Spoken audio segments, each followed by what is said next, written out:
gente, vídeo de vocês nesta terça-feira de história. Hoje eu vou pedir para vocês fazerem, né, basicamente como se fosse uma revisão e também uma espéciezinha de um trabalho para vocês fazerem. Nós vamos lembrar um pouquinho do que nós falamos nas aulas de história e logo em seguida vocês vão fazer a atividade de vocês que vai ser enviada no grupo de vocês no WhatsApp. Essas atividades, essas questões, elas vão estar lá no nosso grupo, tá? Lembrando que o que nós falamos, basicamente, repetidas vezes, nessa unidade 3, foi sobre a cultura africana, sobre os africanos. Basicamente, eu falei como foi o processo da escravização deles e como era o processo dessa aceitação dos escravos aqui no Brasil. Nós temos aí um pouquinho dos conceitos, né, os costumes deles até hoje, costumes dos quais a gente utiliza tanto na música, como na dança, como também nas comidas. Existem muitas comidas que são pratos típicos dos africanos, tá? Mas vamos lá recapitular um pouquinho o que foi falado na unidade 3. Na nossa unidade 3 teve a ideia, basicamente, os conceitos de que os escravos, eles foram trazidos pelos portugueses em navios negreiros. O que eram esses navios negreiros?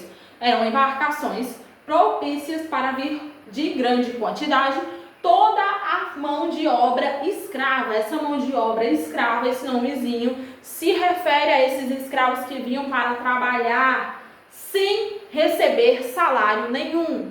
Isso é a ideia de escravidão. Se alguém se referir a esse termo mais na frente, você vai entender que a pessoa está se referindo que ela está trabalhando demais, está ganhando muito pouco.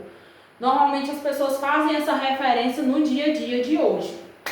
Bom, continuando no conceito dos navios negreiros, bom, se tinham homens que eram muito próximos do dono da casa grande, né? Os fazendeiros, os donos das casas grandes, os governadores, pessoas de grande posse, pessoas que tinham grande poder econômico e tinham como comprar esses escravos. Só que algo que acontecia, esses escravos eram trazidos para cá porque eles eram vendidos pelos reis deles, né? Os reis lá da África. Vocês não aceitavam mais a forma como essas pessoas elas estavam lá nos países, lá no continente africano. Havia pessoas que elas estavam devendo muito, pessoas que elas estavam causando problemas, então eles vendiam.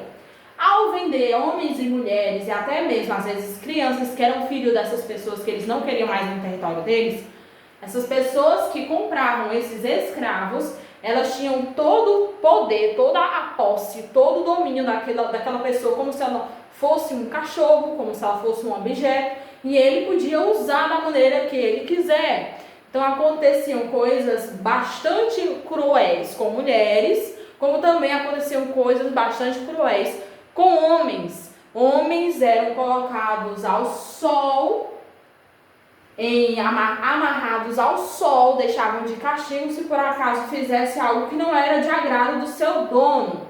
Além de ficar ao sol às vezes o dia inteiro, ainda levavam várias chicotadas. Eu falei a questão do processo, né? Eles viam em embarcações, mas eles não viam no conforto, eles viam basicamente no desconforto, porque era muita gente em lugares apertados, porque era como se fosse o porão do navio, então eles eram jogados nessa região, onde era cheia de excrementos, quando me refiro, são as coisas, né? Como urina, fezes, ratos e restos de comida, coisas que não são muito bem agradáveis quando a gente já percebe. De pouca quantidade, imagina num navio onde tem muita quantidade disso, certo? E os escravos eram jogados nesses ambientes. Só que o que acontece? Muitos deles acabavam morrendo, porque eles eram fracos pelas condições que eles viviam. Eles comiam pouco, viviam pouco também por causa das condições de eles não terem tempo para respirar, nenhum tempo para descanso. Não tinha tempo para ir ver suas famílias e acabavam gerando uma certa depressão. E isso também causava a morte de alguns, que alguns acabavam querendo se matar.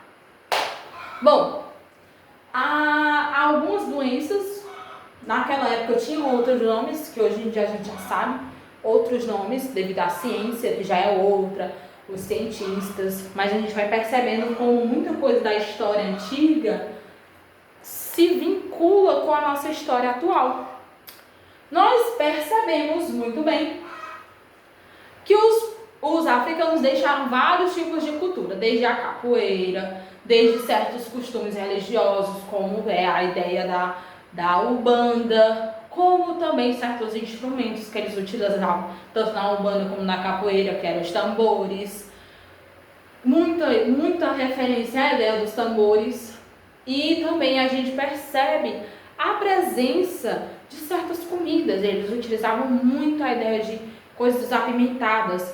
Quem já ouviu falar da Bahia, de certas regiões do nosso Nordeste, de outros lugares, que tem a ideia de comer o acarajé. O acarajé é um prato típico africano. Outras comidas, como o vatapá também bem apimentado, é outro tipo de prato típico africano. Como certos tipos de óleo, certos tipos de temperos, como o óleo de dendê. O óleo de dendê ele é típico, característico já da cultura africana. Bom, as questões que vocês vão fazer a atividade, vai ser relacionada a essa cultura. Então, vocês vão precisar pesquisar, tá? Vocês vão fazer algumas questões que vocês vão precisar pesquisar na internet para vocês poderem responder sobre a cultura africana. O vídeo vai ficando por aqui, eu só queria relembrar um pouquinho de vocês o que foi falado no capítulo 3, tá? Então, por hoje é só.